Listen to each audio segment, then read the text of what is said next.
Hello, and welcome to Kane's Cooking Corner. Today, I will be teaching you how to make a microwave tamale.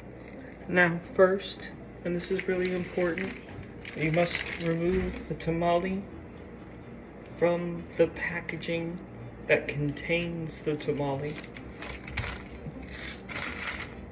And then, what you do is you take a plate and then add some water to a paper towel and let the water soak throughout the paper towel and put that on the plate. Take your tamale, grab it, and put it on the plate. And then, if you come with me to the microwave, we will cook the tamale in the microwave. Okay. Now what you're going to want to do is look at the instructions now from the packaging. And as you remembered from the first step, we separated the packaging from the tamale.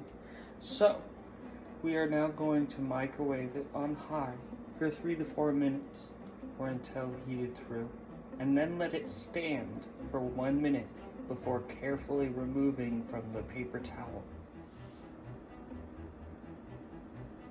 Now while I was at the microwave, I forgot how long I was supposed to microwave it for, so I'm returning to the packaging to remind myself to microwave it for 3 to 4 minutes.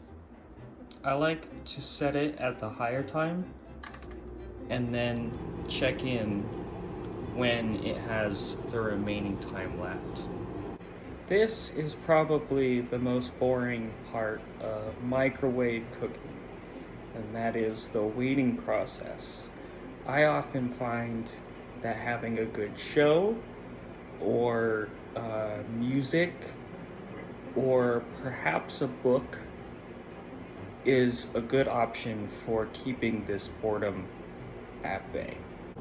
Alternatively, you can just watch your food spin around. If your microwave doesn't have a rotisserie function, well, I think maybe get a new microwave because yours is probably very old now. Okay, so it's been a minute. Now I'm gonna check the tamale. Looks pretty done. Yep. And there you go. That's how you make a microwave tamale.